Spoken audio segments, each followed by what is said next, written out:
Peggy 18.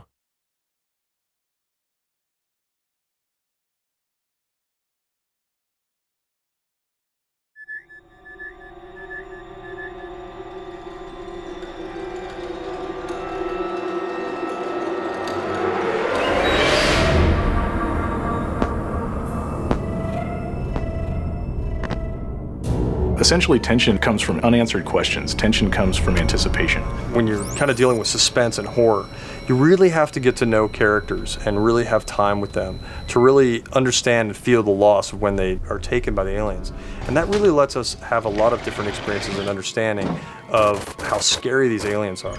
And so this gives us a chance to really kind of get you involved and also be able to kind of pull the rug out from under you whenever there's a loss of a particular character or whatever it is.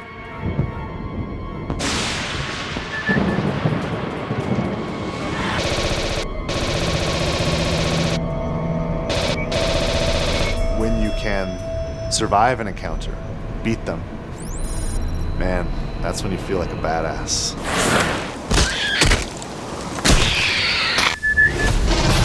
We're gonna have a lot of different places than you've seen maybe in the movies.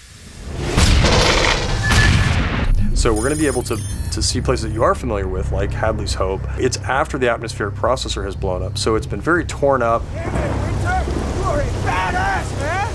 And it kind of had an explosion that explodes up, not out, but nonetheless, it still had an impact on what happened to some of those areas that you were familiar with. So you now get to come back in there and see them in a destroyed or distressed state that you didn't see before. You'll be able to explore areas that you hadn't seen in the movie. For example, being on the Sulaco, we'll have a lot more time to spend with the Colonial Marines there, as well as getting closer to areas that we've all wanted to see, like the jockey ship that we'll be able to explore more in and around.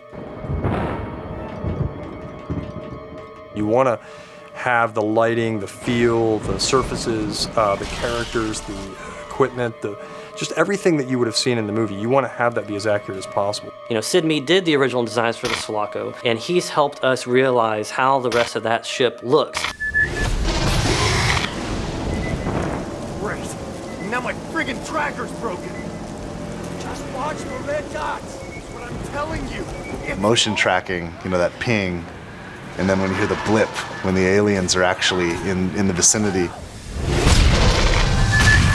It's such an iconic sound, and when we got the source material for 20th Century Fox, the actual audio that was recorded and Foleyed and some of the other stuff that was digitally produced, man, it's so exciting to be able to play with that content and then work that content into the game.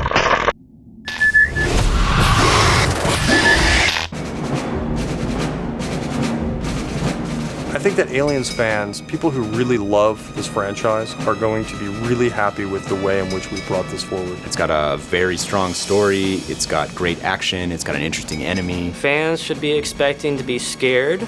They should be expecting to be excited.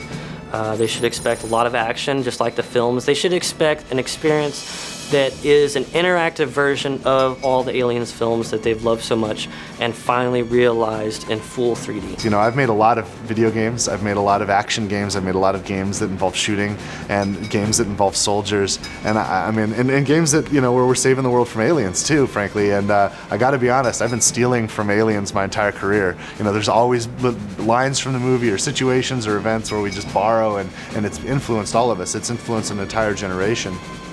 When we get to spend time in the real fiction, in the real canon, it's pretty exciting because we're not borrowing from it, we're building onto it and we're adding to it. So it's just a thrill to be involved.